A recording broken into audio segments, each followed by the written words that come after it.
Dear students, आज हम लोग 8th क्लास का चैप्टर फैक्टराइजेशन मैथमेटिक्स में बेसिक्स पढ़ने जा रहे हैं। एकदम फैक्टराइजेशन के बिल्कुल बेसिक से हम लोग सीखेंगे कि फैक्टराइजेशन क्या होता है। आपकी बुक के अकॉर्डिंग एकदम से बेसिक से चलते हैं।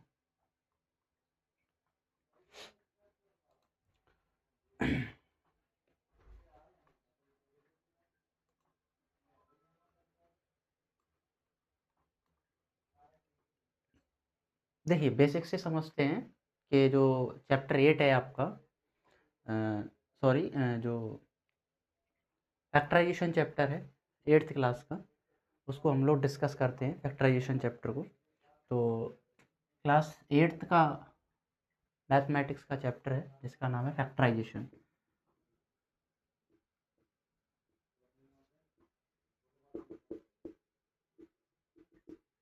फैक्टराइजेशन पहले तो हम लोग समझ लेते हैं कि फैक्टराइजेशन होता क्या है।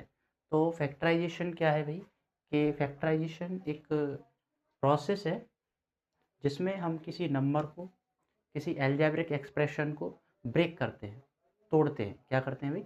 ब्रेक करते हैं। ये क्या है भाई? ये प्रोसेस है। क्या है?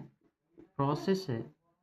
प्रोसेस है जिसमें हम क्या करते हैं, किसी नंबर को, किसी नंबर को या किसी अलजेब्रिक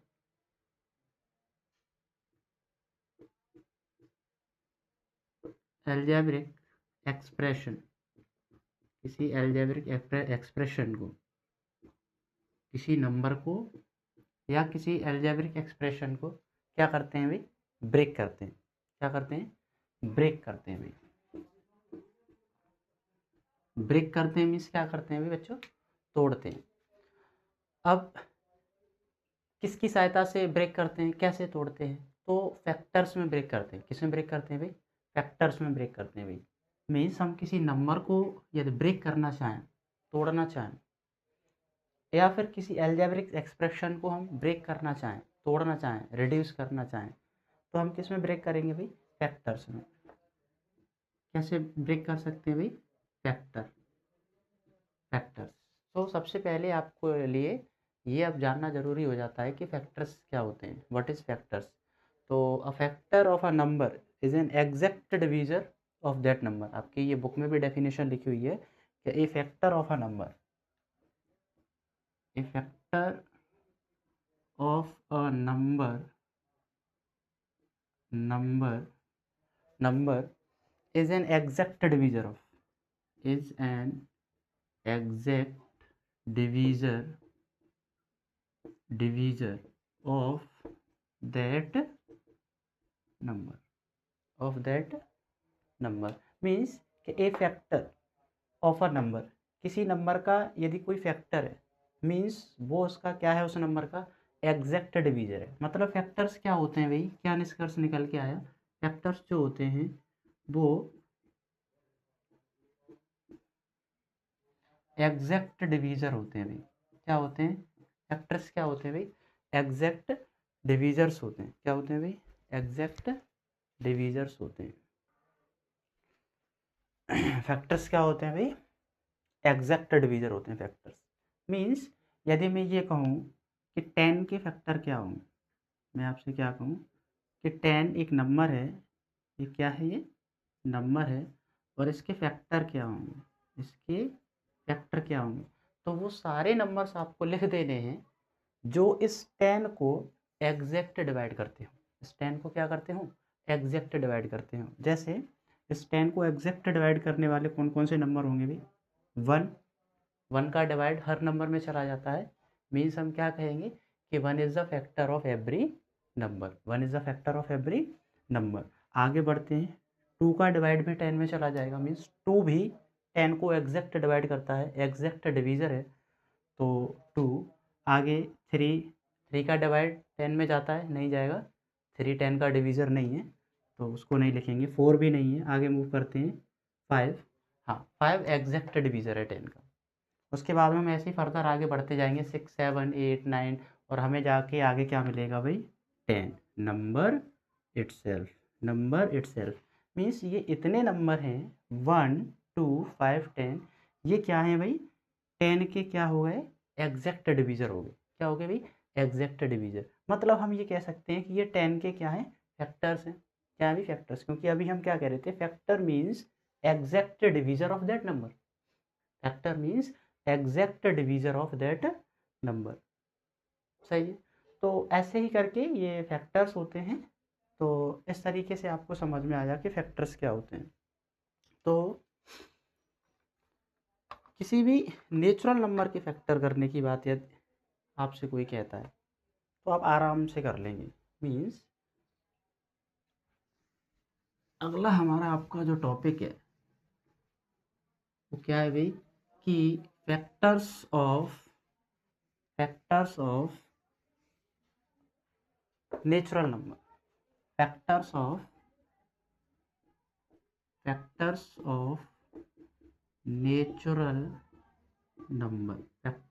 नेचुरल नंबर। अभी हमने एक 10 जो लिया था नंबर, वो एक नेचुरल नंबर था। क्या था भाई? Natural number. ऐसे ही यदि मैं 30 को ले लेता हूँ, किसको ले लेता हूँ भाई? 30। तो 30 भी क्या है? एक नेचुरल नंबर। और कोई भी व्यक्ति आपसे ये पूछता है, कहता है कि आप लिखिए, है ना, फैक्टर ऑफ 30। आप 30 को क्या करिए? ब्रेक करिए। किसमें ब्रेक करिए? उसके फैक्टर में। आप 30 को क्या करिए? ब्रेक। तो 30 को ब्रेक करना है तो किसी नंबर को जब हमें ब्रेक करना होता है तो हम कैसे ब्रेक कर सकते हैं? उसके फैक्टर्स में। तो हम 30 के फैक्टर लिखेंगे, और 30 के फैक्टर लिखेंगे मीन्स हम क्या करेंगे? हम वो नंबर्स को शॉर्ट लिस्ट करेंगे। हम उन नंबर्स को शॉर्ट लिस्ट करेंगे जो 30 को एग्जैक्ट डिवाइड करते हों। मीन्स 30 के क्या हों? एग्जैक्ट डिविजन हों। तो हम कहाँ से शुरू करेंगे भाई? वही 1 का डिवाइड सब में जाता है, 1 सबका एग्जैक्ट डिवीजर है, इसीलिए 1 is the factor of every number. 1 2 भी एग्जैक्ट डिवीजर है 30 का, है ना। हम लोगों ने डिविजिबिलिटी सीखी है 6th क्लास में। क्या आ रहा है पीछे? 0। उसके बाद में 3 10 जा 30, 4 नहीं है, आप चेक करते जाएंगे। 5 6 जा 30, 6 5 जा 30, 6 भी एग्जैक्ट डिवीजर है 30 का। 7 नहीं है, 8 नहीं है, 9 नहीं है, 10 3 जा 30, उसके बाद में 15 2 जा 30 और 30 1 जा 30। तो ये सारे के सारे जो नंबर हैं ये क्या है भाई? एग्जैक्ट डिवीज़र हैं। एग्जैक्ट डिवीज़र हैं किसके? 30 के। एग्जैक्ट डिवीज़र का मतलब क्या है? हर बार हम बोल रहे हैं कि एग्जैक्ट डिवीज़र का मतलब ये है कि भाई इन नंबर्स का जब हम इस 30 में डिवाइड करेंगे, क्या करेंगे भाई? डिवाइड, तो no remainder left, no remainder left, कुछ भी रिमाइंडर नहीं बचेगा, कुछ भी रिमाइंडर नहीं बचेगा। तो ये क्या हो गए भाई? 30 के क्या हो गए? फैक्टर्स हो गए। क्या हो गए भाई? फैक्टर्स। तो कुल मिला के जो नेचुरल नंबर्स हैं, क्या है भाई? नेचुरल नंबर्स, उनके फैक्टर कर पाना, उनको फैक्टर, उसको फैक्टर में लिखना, उसके फैक्टर लिखना, उसके फैक्टर फाइंड आउट करना बड़ा आसान काम है ना। ये प्रीवियस क्लासेस में भी हमें सिखाया गया है। अब 8th क्लास में फैक्टराइजेशन चैप्टर है, और इस चैप्टर में हमें एल्जेब्रिक एक्सप्रेशन के फैक्टर करना सिखाए गए हैं।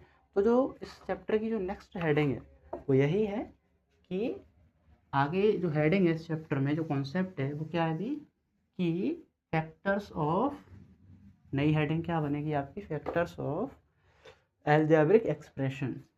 Factors of algebraic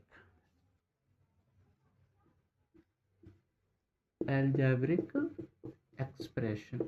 factors of algebraic expression, कि भाई एल्जेब्रिक एक्सप्रेशन के कैसे फैक्टर करेंगे हम। अभी हमने देखा कि नेचुरल नंबर्स जो थे उनके फैक्टर करना बड़ा आसान था, हम एग्जैक्ट डिवीजर लिखते जा रहे थे।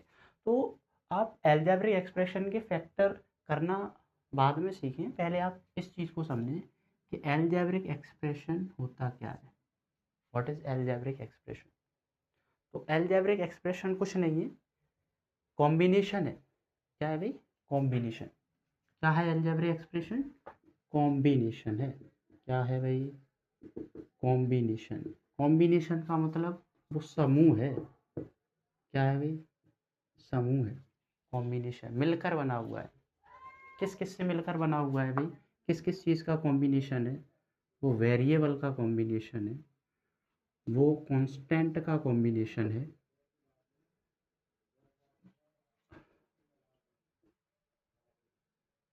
मैथमेटिकल ऑपरेटर्स का कॉम्बिनेशन है,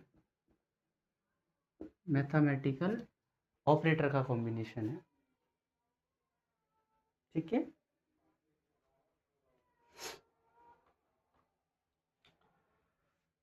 जैसे वेरिएबल्स क्या होते हैं मैथमेटिक्स में, variables whose value is unknown, whose value does not fixed, ऐसी चीज़ें जिनकी वैल्यू फिक्स नहीं है, जो अननोन है,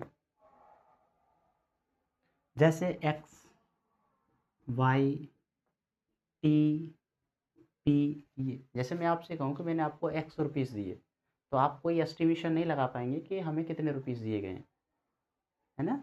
तो ये जो अल्फ़ाबेट्स हैं, इनको मैथमेटिक्स में क्या कहा जाता है भाई, variable, whose value does not fixed. आप ऐसे इसकी छोटी सी वन लाइनर डेफिनेशन तैयार कर सकते हैं, whose value does not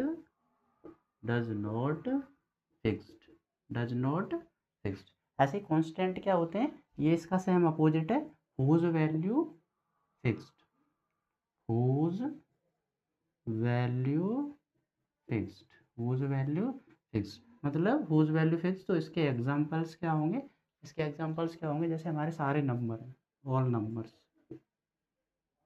all numbers, all numbers मतलब जैसे 10 हो गया, 50 हो गया, 100 हो गया, है ना। जैसे मैं आपसे ये कहूँ कि मैंने आपको 100 रुपीज़ दिए, कितने रुपीज़ दिए, 100 रुपीज़, तो ये फिक्स्ड अमाउंट है, इसकी वैल्यू फिक्स्ड है, तो भी 100 रुपीज़ हैं। 100 रुपीज़ में क्या किया जा सकता है और क्या नहीं किया जा सकता, 1 रुपीज़। तो ये जो सारे नंबर्स हैं, इनकी एक अपनी फिक्स्ड वैल्यू है, तो इनको मैथमेटिक्स में क्या कहा जाता है भाई, कॉन्स्टेंट। अच्छा, मैथमेटिकल ऑपरेटर्स क्या क्या है भाई, मैथमेटिकल ऑपरेटर्स क्या हैं, जैसे 4 बेसिक ऑपरेटर्स हैं, प्लस, माइनस, मल्टीप्लाई और डिवाइड, ये बेसिक 4 ऑपरेशंस हैं, ऑपरेटर्स हैं मैथ के। तो भाई हम लोग क्या सीखने जा रहे हैं, हम लोग ये सीख रहे थे कि अलजेब्रिक एक्सप्रेशन क्या होता है। मैंने कहा ये कॉम्बिनेशन होता है वेरिएबल का, कांस्टेंट का और मैथमेटिकल ऑपरेटर्स का, इनसे, इन सब से मिलके बना होता है। तो चलो हम लोग ज्वाइन करते हैं। जैसे सपोज दैट मैंने इस तरीके से लिखा 2x प्लस 3y, मैंने देखो कॉम्बिनेशन सेट किया, इसमें 2 क्या है भाई, कांस्टेंट, क्या है कांस्टेंट, x क्या है वेरिएबल, प्लस क्या है मैथमेटिकल ऑपरेटर, मैथमेटिकल ऑपरेटर, 3 क्या है कांस्टेंट, y क्या है वेरिएबल, y क्या है वेरिएबल। तो ये जो मैंने लिखा 2x प्लस 3y, ये क्या किया भाई, कॉम्बिनेशन किया मैंने कुछ वेरिएबल्स का और कुछ कांस्टेंट का, और उन वेरिएबल और उन कांस्टेंट को मैंने किससे जोड़ के रखा है भाई, किससे अटैच है वो, प्लस से, और 2 और x के बीच में किसका साइन है भाई, मल्टीप्लाई का। तो देखो मल्टीप्लाई का भी यूज़ कर रहा हूँ मैं, प्लस का भी यूज़ कर रहा हूँ। तो कुल मिला के मैथमेटिकल ऑपरेटर्स की हेल्प से मैं वेरिएबल और कांस्टेंट को कंबाइन कर रहा हूँ। तो वेरिएबल और कांस्टेंट का ऐसा कॉम्बिनेशन जो किससे जुड़ा हुआ है, मैथमेटिकल ऑपरेटर से जुड़ा हुआ है। तो उस कॉम्बिनेशन को ही हम क्या कहते हैं, अलजेब्रिक एक्सप्रेशन। क्या कहते हैं भाई, algebraic expression means 2x plus 3y क्या है, एक अलजेब्रिक एक्सप्रेशन है। आपको समझ में आया होगा कि अलजेब्रिक एक्सप्रेशन क्या होता है। तो थोड़ा सा इसमें और आप ट्री डायग्राम से समझ सकते हैं कि जैसे मैं एक अलजेब्रिक एक्सप्रेशन ले लूँ, मैं एक अलजेब्रिक एक्सप्रेशन ले लूँ 2x प्लस 4, क्या ले लिया मैंने 2x प्लस 4, ये भी क्या है भाई, ये एक अलजेब्रिक एक्सप्रेशन है, अलजेब्रिक एक्सप्रेशन, अलजेब्रिक एक्सप्रेशन, ये क्या है भाई, एक अलजेब्रिक एक्सप्रेशन है। अब देखो इसमें जो प्लस और माइनस साइन से, प्लस और माइनस साइन से जो सेपरेट हैं, उनको क्या कहते हैं भाई हम लोग, टर्म्स कहते हैं। क्या कहते हैं भाई, टर्म्स, क्या कहते हैं भाई, टर्म्स कहते हैं।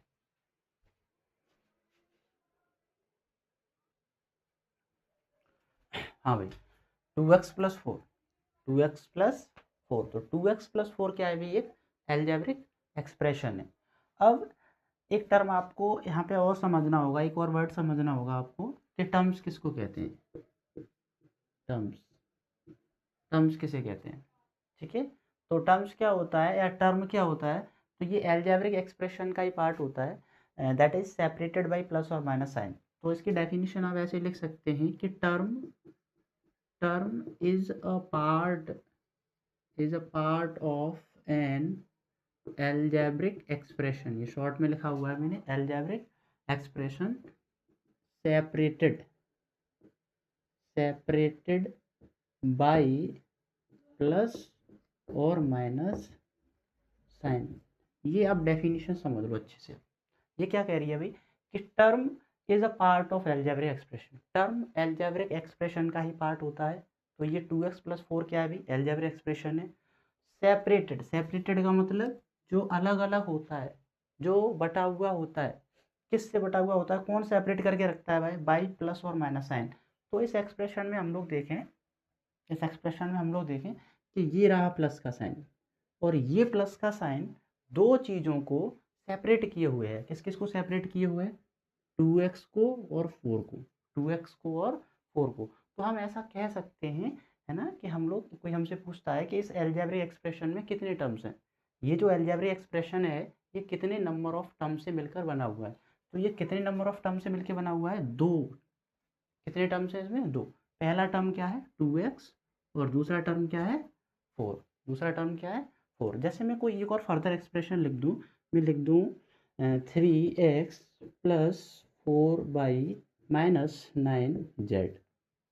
देखो, constant variable mathematical operator, constant variable mathematical operator 9 constant और z क्या है वेरिएबल। तो कुल मिला के मैंने कांस्टेंट वेरिएबल और मैथमेटिकल ऑपरेटर्स का यूज़ करके एक ऐसा कॉम्बिनेशन लिखा। तो वेरिएबल, कांस्टेंट और मैथमेटिकल ऑपरेटर्स, इनके कॉम्बिनेशन को हम लोग क्या कहते हैं, अलजेब्रिक एक्सप्रेशन कहते हैं। अब अलजेब्रिक एक्सप्रेशन टर्म से मिलकर बना होता है, ठीक है, या टर्म से मिलकर बना होता है। तो कितने टर्म्स होंगे कि भाई जो प्लस और जो माइनस के साइन हैं वो एक अलजेब्रिक एक्सप्रेशन में टर्म्स को सेपरेट करके रखते हैं, ठीक है। तो देखो कहाँ का प्लस और माइनस का साइन है, एक प्लस का साइन ये रहा और एक माइनस का साइन ये रहा। तो इस प्लस के साइन ने इन दो टर्म को सेपरेट करके रखा है, 3x 4y, और इस माइनस साइन ने इस 9z को 4y से सेपरेट करके रखा है ये। तो कुल मिला के इस अलजेब्रिक एक्सप्रेशन में कितने टर्म हो गए, 1 2 3, कितने टर्म हो गए, 1 2 3। तो आपको टर्म समझ में आया कि term is a part of N algebraic expression, वो अलजेब्रिक एक्सप्रेशन के ही पार्ट होते हैं जो अलग होते हैं, एक दूसरे से सेपरेट होते हैं, किससे भाई, प्लस और माइनस साइन से। आई होप आपको ये चीज़ क्लियर हुई होगी। एक और एनोदर टर्म है, एक और एनोदर टर्म है जिसकी आपकी बुक में भी दे रखा है, एक और एनोदर टर्म है कोफिशिएंट, आपको समझना होगा कोफिशिएंट।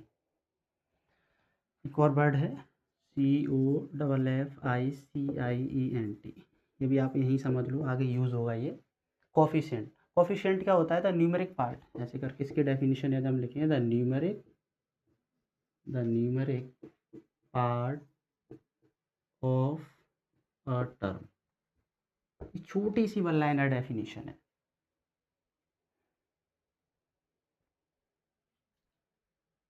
या न्यूमेरिकल लिख दें आप यहाँ पे, न्यूमेरिक नहीं, न्यूमेरिकल है, न्यूमेरिक एक ही बात है। The numerical part of a term is called coefficient, is called coefficient. जैसे जैसे जैसे